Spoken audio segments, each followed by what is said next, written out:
Welcome back to BookWatch. In part two of The Lion, the Witch, and the Wardrobe, we're diving into the heart of the story. From the moment the Pevensie children step through the wardrobe into the frozen world of Narnia to the rise of Aslan and the epic battle against the White Witch, we're breaking down how the adventure unfolds across the page and the 2005 film adaptation. Join us as we compare how the story builds, shifts, and comes to life on screen in this unforgettable fantasy journey. I'm Sarah Day. I'm Jordan. And I'm Chris. All right, guys, let's dive right into it with the introduction to the Pevensie siblings with an added scene to the film, which is the air raids and the evacuation. And that's, in the book, we kind of are on our way to the mansion, but we get this little backstory in the film. I thought it was really valuable to add it. The book kind of explains really quickly, like in a one off sentence or paragraph, why the kids are moving from London to the countryside. And so if you're not like well versed historically in the London air raids in World War II and what was happening when the Nazis were dropping bombs like on civilians, um, it kind of is like, what the heck? Like, why is this happening? Like, it doesn't really click. It doesn't make a lot of sense. So to show like the danger that they were in and like how, every day their lives are at risk. And so the smart thing for a parent to do is to send them to live with a stranger very far away from like places that the Nazis would want to attack, like was very helpful. And like we mentioned last week with the characters, it gives us the opportunity right off the bat to see who is Peter Pevensie, who is Edmund Pevensie, like what is their dynamic as brothers. And so I think it's a valuable scene. And for a visual media, it gives you some action, it gives you some like stakes, it gets your heart rate up a little bit. So I definitely think that was a good addition to the film. Yeah, in the 1950s when it came out, probably not necessary, but for something coming out in the 2000s, almost over 50 years later, it definitely made sense to Yeah. show people that what's happening in this time frame and not just assume people understand. Mhm. Yeah, I agree. And it really opens the movie with some drama and kind of throws us right into the story. Then we arrive at this other town, and they see a car drive by. They think it's for them, it's not. They're a little confused, and then the horse and carriage comes up, and they're still very confused about what's happening. And then we arrive at the house, and we get kind of a montage of them adjusting, living life at this new place, and then playing the baseball and knocking over the armor, and that is what sends them into hiding. Well, first, I'm sorry, I'm getting way ahead of myself, aren't I? First, Lucy discovers the wardrobe on her own and meets Mr. Tumnus. And that's when we get our first look at James McAvoy as Mr. Tumnus and the snowy tundra of Narnia. Yeah, the kids Yeah. are playing hide and seek, and Lucy finds this empty room where there's just this wardrobe, and she hides in it, and she's like backing. I love the visual of this scene of her backing up, like trying to find the back of the wardrobe to like know when to stop, and it just keeps going until she like falls back, and it's snow and trees, and she's like, well, and it's just the soundtrack too is just so magical and whimsical, and it's like this is like it's a beautiful fantasy world, and it's so wonderful the way that that whole scene is set up of her discovering Narnia for the first time. And then yeah, her interactions with Mr. Tumnus, like James McAvoy, we talked about it last week, but he really sells the like stress of trying to figure out if he should do the quote unquote right thing and turn her in, or if he should, help her and let her go home and be safe. Which again, like a very telling parallel when we're talking about World War II and the atrocities committed against Jewish people. And like, the story of Anne Frank obviously like comes to mind where, the people who hid her family could have chosen to throw her out to the streets to the Nazis, and they chose instead to save her and her family and keep her safe as much as they could. So it's all it all like flows together and makes sense with the opening scene. We know we're in World War II, but it still is, you know, the magical fantasy version of it all. And I think the experience that Lucy has is meant to really parallel the kind of thing you could expect a 7, 8-year-old to come out of a room playing and say, I found a magical world in the wardrobe. You know, it's meant Mm-hmm. to kind of feel like something that is unbelievable enough, but something a kid would come up with. And so Mm-hmm. while playing, they can easily dismiss what she thinks, but it's also the sort of thing a kid might believe if they fall into a wardrobe and they're just, whoa, this is all different. So it's a really interesting childlike whimsy that we get to experience there. Yeah. And then, but even still, before we get all of them heading into Narnia, we get a second trip into Narnia with Edmund following Lucy.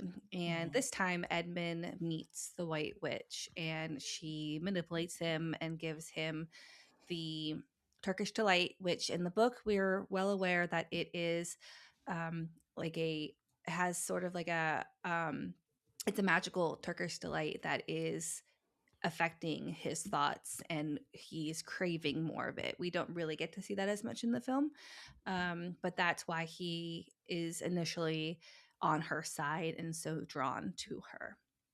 Yeah. Yeah, Does that look pretty like good. apparently that looks so good that it's, and the magic and all of that, and real Turkish delight is not that good, so I've heard, but I don't know, I've never tried I it. like Turkish delight. It's Yeah. yummy. Yeah, there's some different flavors. Like there's a lot of Turkish delight is like a rose flavor, and I do not like that one. But there's like a pistachio, and then there's like other fruit flavors, mango and stuff, and Oh, okay. it's just like a gummy. Okay. Chewy, gelatinous candy. Yeah, Yeah. covered in powdered sugar. Yeah. Oh. And sometimes with So nuts and stuff inside. So Yeah, some have nuts. I don't like the nutty ones. Like my favorite is mango. lemon sounds pretty good. oh yeah, I love a lemon treat. Um anyways, that we talked last week about how like this whole story is like allegory for um Christian stories and like the story of Jesus with Aslan. This section really makes me think of like sin and temptation, and like once you commit a sin, it's so much easier to do it again and again and to want more of it and to crave that fleshly desire more and more and more, instead of, you know, doing the right thing, whatever the right thing might be in that circumstance. Um, and it's hard, like, you know, as a Christian, we talk about like the devil is working to pull you to sin and to get you to do the wrong thing whenever possible. And so, like, we see that again very clearly. The White Witch, bring me your family. Like, you know, I'd love to meet them. We all know, you know, that's a dramatic irony. We know that she wants to kill them and destroy them because Mr. Tumnus has warned Lucy previously, but Edmund has no idea, so he doesn't know the harm that can come of his actions. And so he wants to keep doing the actions. He wants to keep getting that, you know, that reward of the Turkish delight, the magical Turkish delight, and the hot chocolate, without really understanding the consequences that can come from that. And again, he was totally bewitched, and like there was magic involved to like make it harder for him to resist. But he also, we've seen throughout the movie, not as much in the book because it's a very short little book, I would call it a novella. But in the movie we see that he's kind of a turd. Like he's always like starting fights with his siblings, and he's like, he makes fun of Lucy that the first time she comes out of the wardrobe. Like he's just like not a great sibling, I feel. And so I feel like he was the right one story wise to be tempted, because he already was not like super gung ho and loyal in regards to his siblings. I mean, so just a typical 10-year-old boy with siblings. Yeah. All right, idea here. Let's get the gal who played Queen Charlotte to play the queen. She got that menace, just, you know, Done. Sold. the irony of the White Witch. Oh.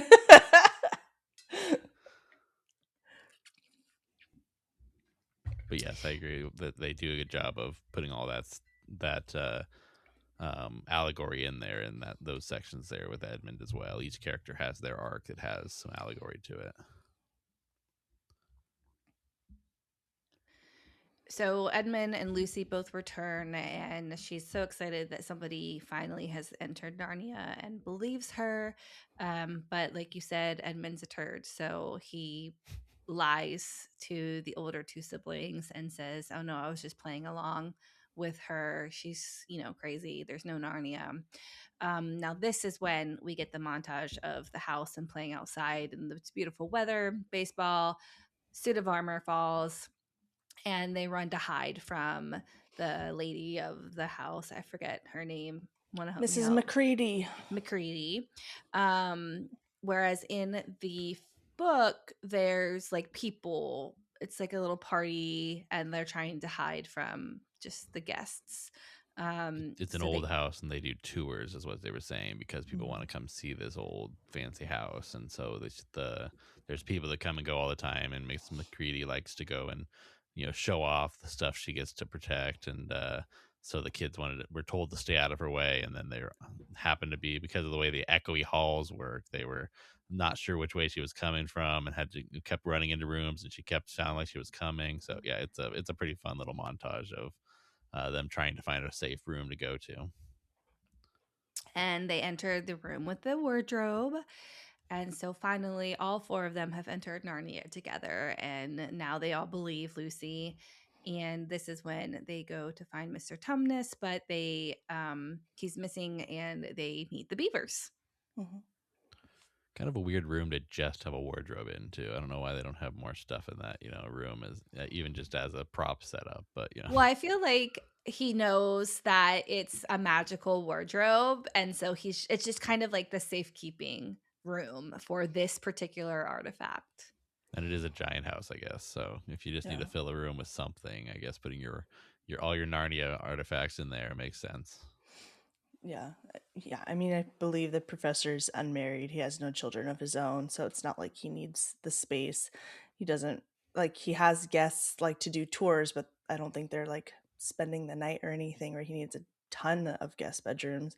And then, yeah, like we said last week, he knows the wardrobe comes from Narnia. Like, he is Diggory. He went to Narnia. He knows that there's something witchy about the wardrobe. So yeah, it probably was just like, I'm gonna keep this here and see if it ever, like, poke it with a stick every now and then, see if it does anything. But they all make it to Narnia, and they Hmm. get to go grab the coats, which is important to the end of the story. They each take coats out of the wardrobe and go into Narnia, and meet with the beavers, and get brought further Yeah. in, which is a pretty Well, big term throughout the whole series of going further into Narnia. yeah. And the going into Mr. Tumnus's house and like seeing the door broken open, and like Lucy freaks out, and the siblings are like, Susan, being the logical one, she's like, we got to get out of here. Like, this is obviously not safe. Like, we got to go. Um, and Lucy, I think Lucy's like underrated as like her smarts, her intelligence, because she's the one who puts together like, they read the letter from Mogrim, the wolf, like head of the secret police, and he's like, it explains in the letter why Mr. Tumnus was taken, because he was fraternizing with a human and he failed to turn her into the witch. And the kids are like, he got in trouble for being with a human. Lucy's like, you guys, I'm the human. Like, duh. I'm the human that he was with. We need to save him. And like that heart and that, moral obligation of like, we need to do the right thing here. He's in trouble because of me. It's now my responsibility to help him. And again, like, the Miss Susan, the logical one, didn't put together that Lucy was the human in question that was being fraternized with, but Lucy did know what was going on. Um, and then, yeah, I love the scene of like, they changed it a little bit and like shortened it, which was whatever. Of like the red robin, like that.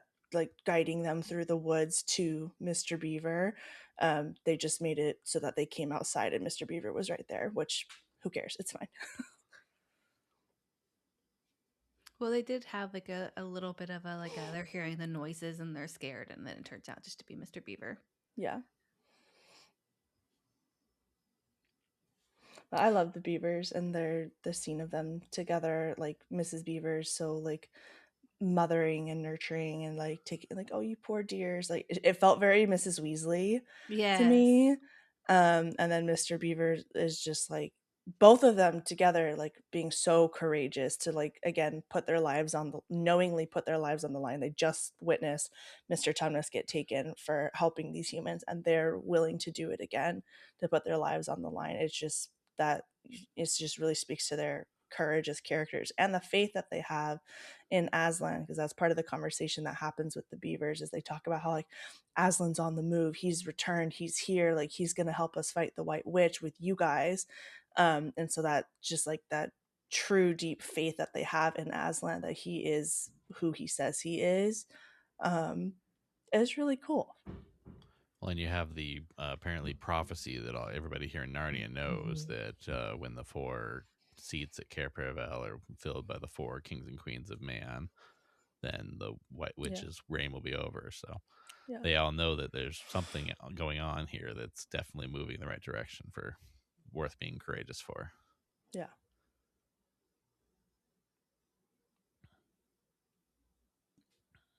So after we meet the Beavers and go to their home, they're understanding that the wolves are on their way to get them, and they all start their journey to the encampment where Aslan will be.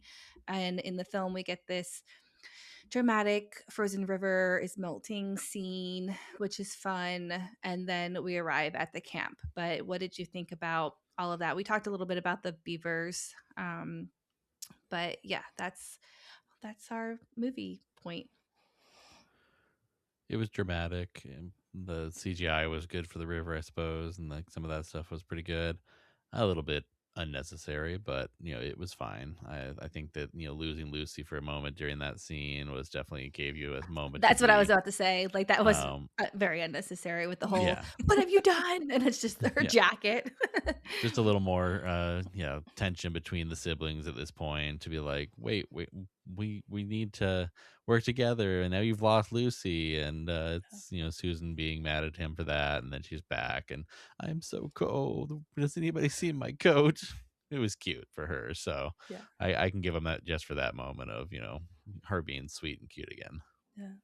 I want to backtrack a little because the only reason they're running and the wolves are coming is because Edmund dipped out Right. and went and snitched to the White Witch. Right. Again, Thank you for adding that.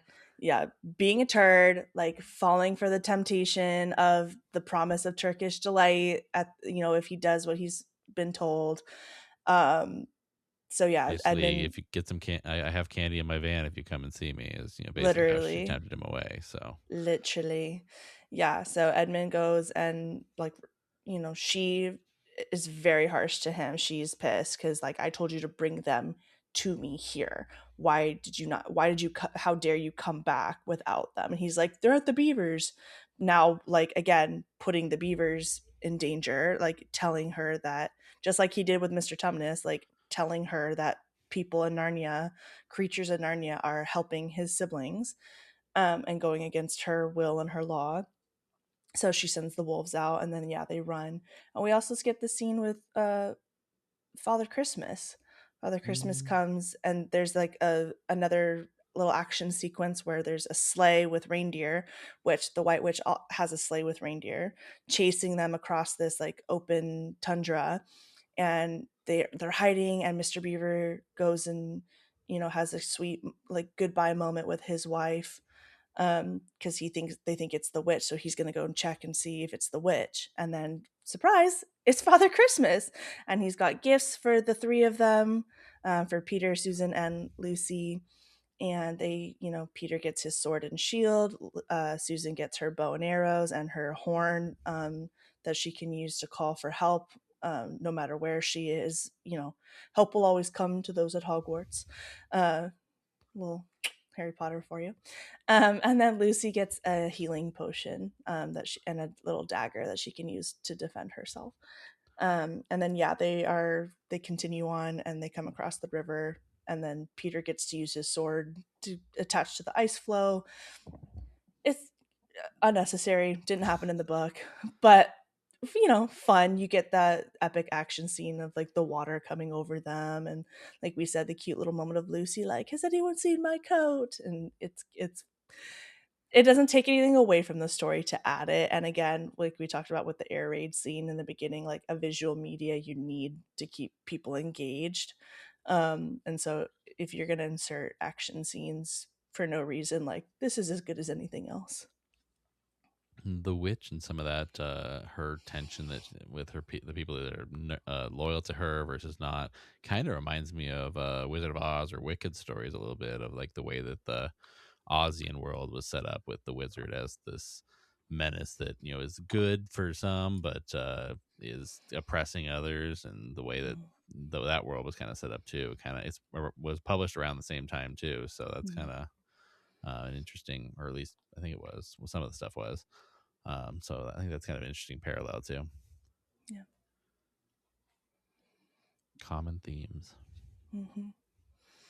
And yeah, they get to Aslan's camp, and it's just like, bring back color in movies, because for the love of God, like, seeing this like crawling expanse of like this beautiful green grassy area with these bright red and gold tents and like the flags of the lion on them everywhere, like it's just so visual. This whole movie is just so visually stunning. Like the snow is white, it's not like gray and like dark, like it's white, and like the camp is red and green and gold and bright and in your face, and it just like is so glorious to see visually. And then this is where we get our first look at Aslan. He comes out of the tent, and it's just like, oh my god, he's there, he's real. It's so exciting. Like for the beavers, they haven't seen him yet, and they're like, our king is here, he's here, like Lord Aslan, he's here. And then the kids get to be like, oh my god, he's a lion, like nobody ever said he's a lion. But they still, and then they explain to him like, our brother, like, we were worried for him, and we're like, we want to get him back. And he's like, and it's Liam Neeson, he's just like, don't worry about it, I've got it, it's gonna be okay. And you're just like, yeah dude, whatever you say, I believe you, I trust you, like it's all good. So it's just another, I'm gonna keep saying the word beautiful over and over, but it really is just a beautiful scene. And like showing again right off the bat who is Aslan. He just fills you with this sense of like peace, and like he's got it, it's gonna be okay, like he's here, everything is gonna work out because he's here. That almost feels a little bit like the Oz story, way they did the filming of that one, where they went from the black and white of the snow in this case story, but from black and white to color. And in this case, it's when Aslan shows up, the world Mm-hmm. starts to brighten up, and you see that story change to a brighter world after Aslan arrives. Yeah, we see like the snow starting to melt, and like the grass popping up, and the trees start to bloom again, like he is healing the land. And yeah, like it's a slower transition instead of just like Dorothy opening the door and like, wow, it's color.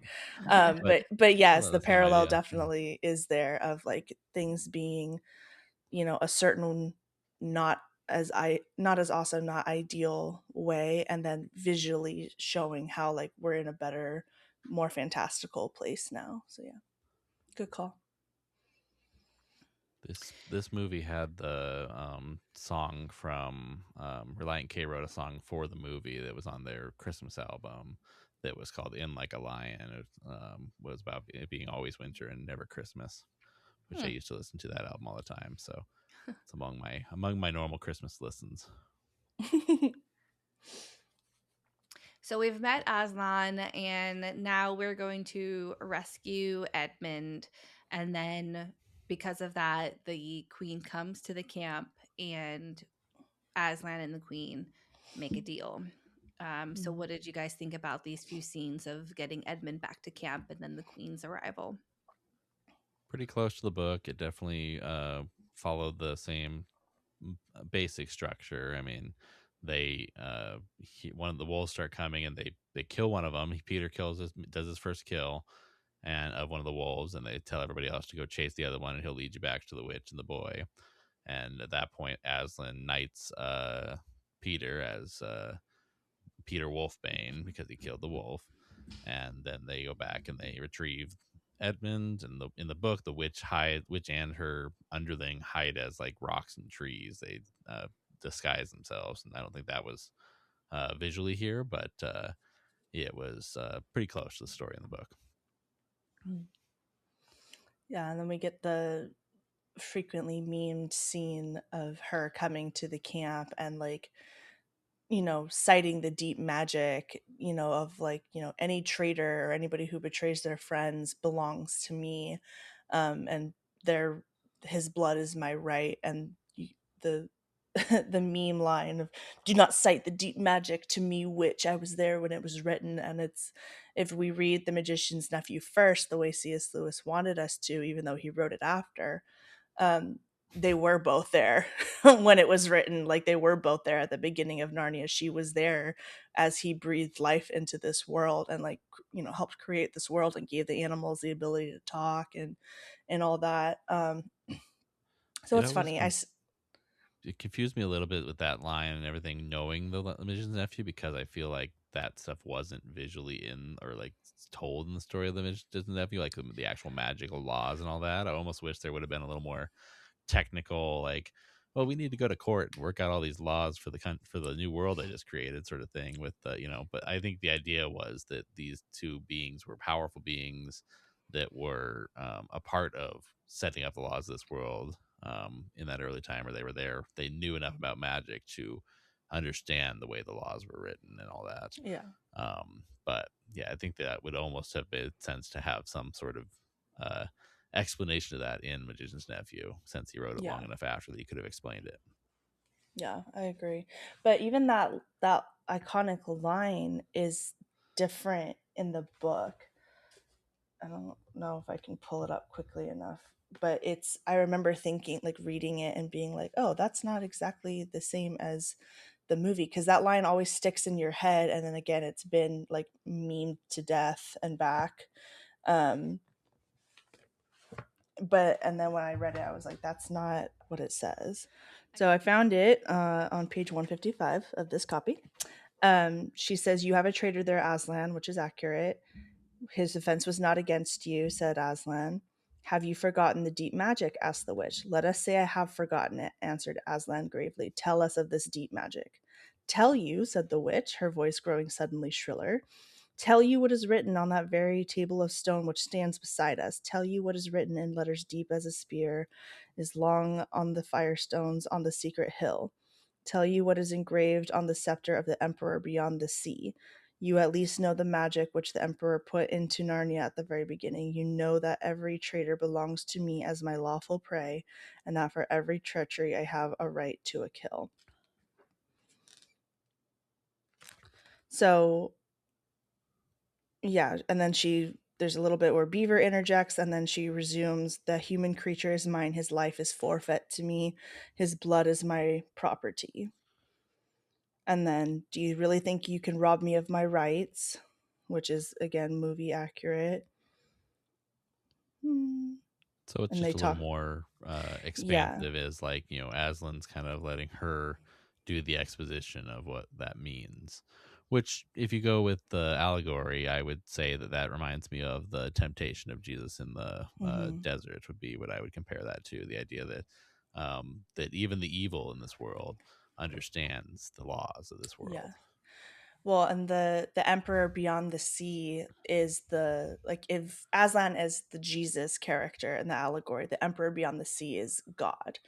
And so, like, that's what she says, like, God, you know, the emperor set down these laws. And so even you, Aslan, must obey them. You must also adhere to the laws. And so the little interjection from Beaver is, he says, like, "Oh, so you were there because you were the emperor's hangman."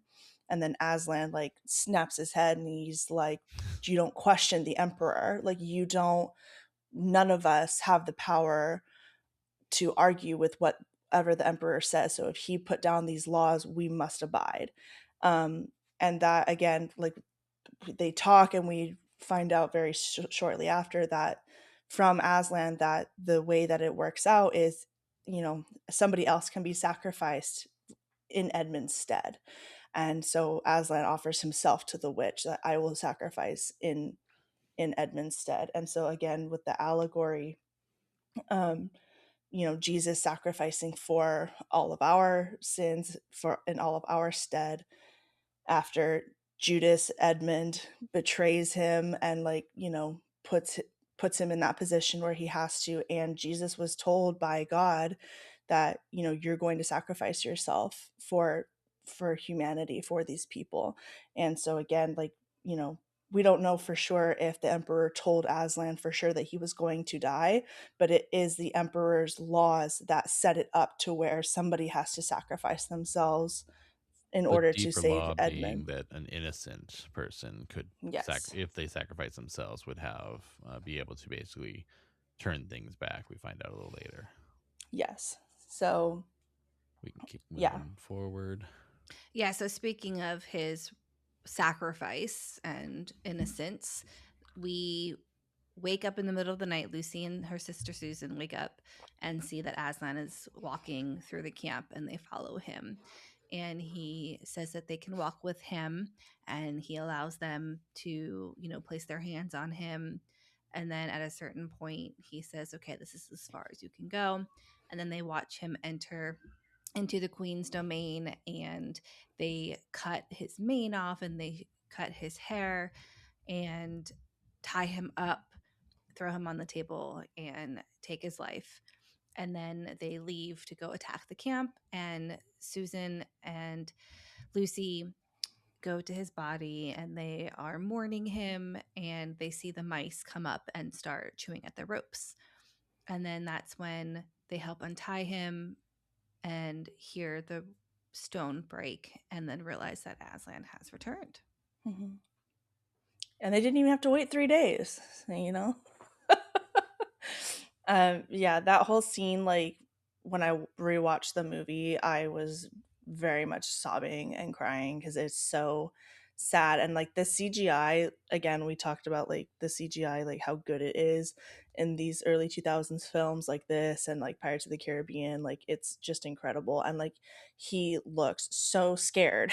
And like it's like zooms in on his eyes and he's breathing heavy, he's panting, he's terrified right before she kills him, stabs him in the heart. And it's just like, you see the girls, like these are little girls, like even Susan is probably what, 13, 14 maybe, and but Lucy's like 9. And so it's like these little girls watching this person who is already beloved to them, even though they just met him, like watching him be murdered right in front of their eyes, like their little reactions and like and it's so heartbreaking and so sad. And 8 then and 12 for the girls. 8 and 12, oh, they're so babies. And yeah, it's just really, the whole scene is just really heartbreaking. And it, again, the allegory is very, very strong, like with people jeering at him and the humiliation before he even is killed, being tied up and like not resisting. Like we know that Aslan is incredibly powerful, like we're told in the movie and in the book, like he is breaking the spell already of the White Witch and like allowing the seasons to change. We've seen Father Christmas, like we know that he can do all these things. And just like Jesus can perform all these miracles, and they both, as the innocents sacrificing themselves for other people, they just let it happen. They could fight back, they could resist and like struggle, and they just do it willingly out of the love that they have for the people that they're sacrificing themselves for. And so as heartbreaking and terribly sad as it all is, it's really, if you believe in Jesus, it's really beautiful to see um, a representation of what he did for you on screen in that way. And even if you don't, that it's still a powerful allegory for self-sacrifice for others and taking care of Mm-hmm. others. And the deep magic can be applied to just the love in general too. And so there's definitely Mm-hmm. other ways to take this book too, that Yeah. can apply to other uh, associations with it too. I think that the CGI was great. The girls' reactions really helped with bringing that story forward. I had a little moment of thinking, there might be some built-in racism into this thing with the fact that there's all these evil creatures that are all just automatically, shunned from society, but in just, that they aren't. Narnia has this wonderful, beautiful world, and then there's just all these dark creatures that exist that are automatically evil because they exist. Which I was like, I Yeah. wonder if that's something we're getting from the 50s here of like, there's evil creatures in this world that are creatures that aren't with the rest of the country. But that was Yeah. just a little passing thought I had of like, oh, that might be built into the book a little bit. But yeah, I think the scene was great, and the recovery and him coming back, the stone table breaking, it all just kind of is really powerful as you get into that like crescendo of, oh, he's back, we're Hmm. okay. The mice that cut the bindings, they come back into the story a little later in Prince Caspian, I believe. One of the mice is a character from that the reason they become talking mice is because they help him here. So it's a pretty powerful uh, continuation too of the story here. So Hmm. Yeah. Yeah. And then another addition in the movie that we didn't get in the book is either Lucy or Susan or yeah, I think the girls, they use the trees and the dryads to send a message back to camp to tell them that Aslan is dead, which doesn't happen in the book. And then a little bit different too is Aslan in the book has pulled Peter aside a couple of times and is like, "Hey, I might not be there in the battle. You have to be prepared to lead them and to fight and to do this on your own. I might not be there." Like he's laying the groundwork with Peter that Peter's going to have to fight on his own. Versus in the movie, we don't get that part of it. Instead, we just get like, hey, the pink petal lady telling them that I have grave news from your sisters that Aslan is dead. And so that's when he finds out like, oh geez, like I gotta do this by myself. I thought Aslan was gonna be with me, now I gotta go by myself. Oh my gosh. And so then, yeah, Aslan is resurrected. He comes back and he takes the girls over to the White Witch's castle to revive all of the people that she has turned to stone, Medusa style, and bring. He literally, like in the film, he breathes life back into them and revives them from stone back to their original states. And that's basically like the second battalion coming in for the battle, and that's happening simultaneously with like probably one of the most epic fight scenes to ever be put to cinema. Like maybe this is nostalgia because I only watched Lord of the Rings within the last year and this I grew up with, but like this is up there with Lord of the Rings, I think, as far as like battle scenes. Like it's epic and the soundtrack is awesome. It's like for Narnia and for Aslan. Like it's so cool and it looks so great and it's so bright and colorful. Again, it's like one of the best battle scenes ever. there's a scene early on where Edmund walks into the castle and he draws a face on one of the foxes that's been turned to stone. And Hmm. I think it was a really interesting, kind of a little dumb, but kind of interesting choice for the production team that they left the charcoal marks on his face when they get to the end scene here of them in the castle, even and everything. Hmm. At the end, he's still got his glasses drawn onto his face in charcoal. So I was And like, his okay, that's a mustache. little, yeah, and the mustache. I was like, that's Fun a little little bit, touch. little dumb, but also really kind of like a funny thing to bring through. Yeah. But yeah, that was a really cool scene to watch him thawing out the stone creatures and bringing in the flanking part of the team. And the battle Yeah. is awesome. All those different creatures. The phoenix is seen as one of my favorites when the phoenix Hmm. burns a line through the whole Yeah, I love battle. the phoenix also. Phoenix is one of my favorite like mystical creatures, so it was Me really too. fun to see the phoenix in the battle. Yeah. Not in the book, I don't think. There's not like I some of don't the recall creature it being battle. mentioned. I Yeah. think the battle So is pretty not mentioned much, but it was good for yeah. the visual element. The biggest thing was that in the battle, Edmund kind of stands up to the queen, and as she's fighting, he, instead of attacking her directly, he attacks her wand and breaks her Hmm. wand. And once he does that, the tide kind of starts to turn because she can no longer turn people to stone and no longer has her powers that she was playing with throughout the fight and was gaining some ground with. And in Mm-hmm. that moment, he gets hurt, but he kind of sacrifices himself for his family as well, which he was attacking, I think, Peter when it happened. Mm-hmm.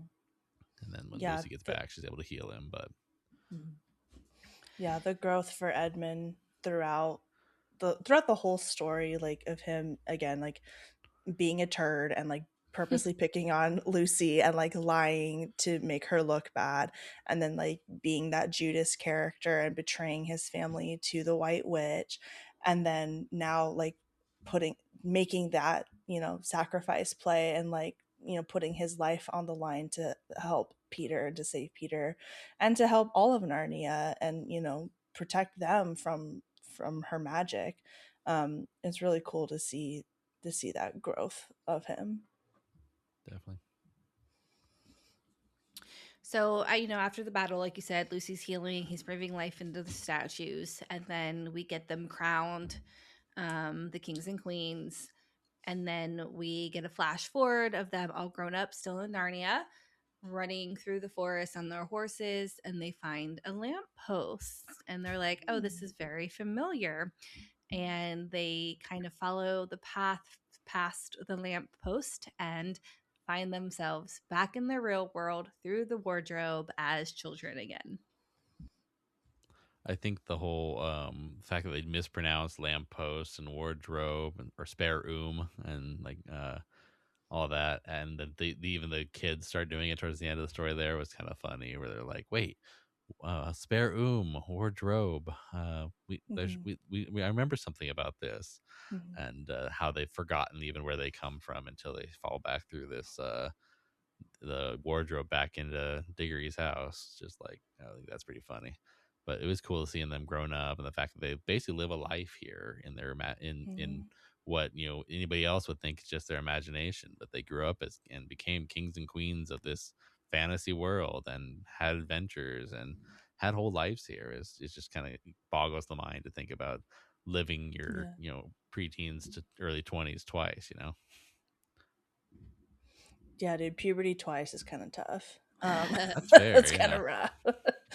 But like, I think that's so magical that like they, because a lot of, I think, what teenagers struggle with is like not knowing what's going on. And so like now in the real world, they're like, I've already been through this before, like it's fine, like I know that I can. And even beyond like puberty, just like in general, like I know that I can overcome stuff. We literally fought a battle against the White Witch and we won. And we were rulers. We were kings and queens of an entire land, and like had to hold court and negotiate and like do all of these different things. Like, yeah, I can pass the third grade. I think I'm going to be okay. Like He was like, they I'm High King of Narnia. I don't need to go to high school. literally. Um, but yeah, I would love, and we don't get it in the book either, but I would love a little insert book about their time as the high kings and queens of Narnia. Like, what was that like for them to grow up here without their parents? Did they ever think of them and miss them?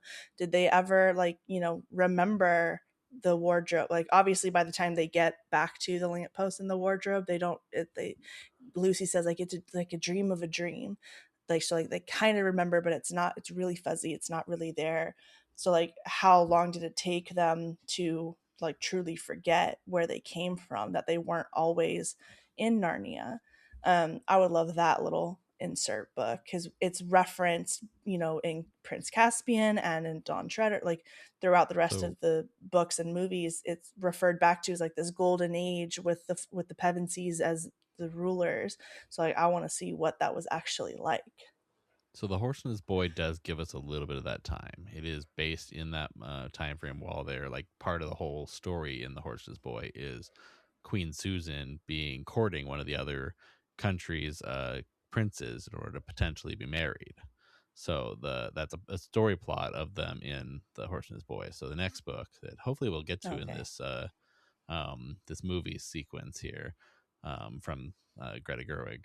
But yeah, Horse's Boy is based in the world when they were kings and queens. But yes, I would have loved to have a lot more time in the world. Like I was saying, Yeah. I want some Narnia fan fiction that goes through all of that time. Yes. the lost C.S. Lewis books.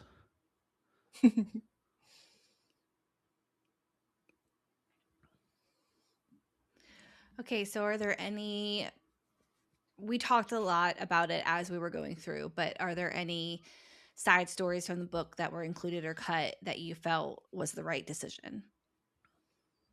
It's a pretty short and quick book. So I mean, you reading the paperback, you're at the part where they're at the table already. You're like, Aslan sacrificing himself. You're like, this book's almost over. So Mhm. it definitely, it's streamlined. They do a good job of getting as much as possible in there. I think they added the action scenes. I think that they nailed the adaptation really well, with the scenes they chose to leave, things they chose to take, were really good. Yeah, I can't think of that much that they left out. Mostly it's like, we talked about the explanation of what the law of the deep magic is. Some of those like explanations are left out, but pretty much everything else is like word for word spot on. The pacing is pretty similar. Um, and yeah, they did a really, really great job with this adaptation. Like, this is probably a Hall of Famer, as far as book to screen adaptations go, um, for accuracy, at least. Like, the quality of the movie as well, but we're BookWatch. We talk about books and their film and TV adaptations. And so it's Hall of Fame in my book for sure. Definitely. All right, any final thoughts? Any bookmarked moments? No, you got to send us our bookmarks first. um, Bad. my Watch bookmark bookmarks moment coming soon. coming soon.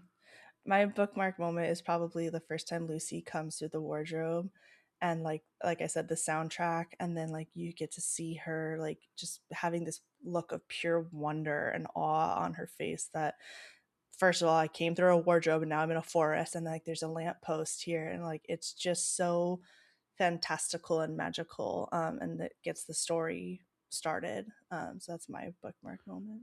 Do you remember the trailer for this when it came out? Yeah, yeah, I Like a do. good portion of it was kind of that moment of her walking into Narnia and having that Hmm. music and the wonder, the Yeah. early 2000s voiceover, going through "Come to Narnia." Just Yes. pretty fun. You guys have bookmark moments?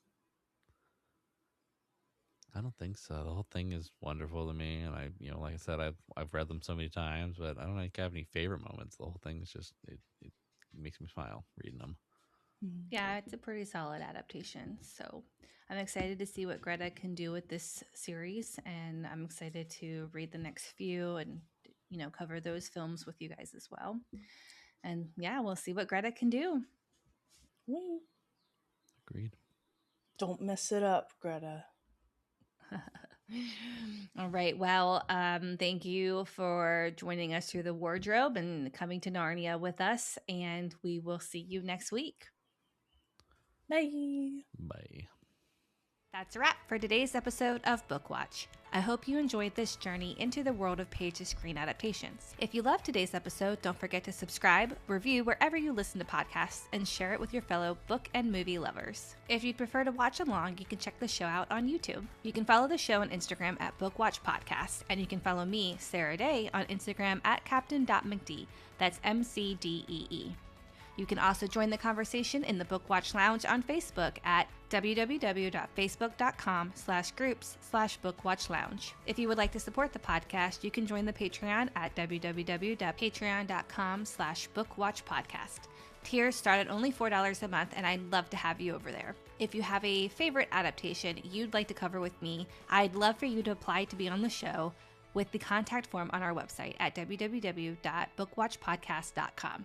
Until next time, keep reading, keep watching, and I'll see you next week.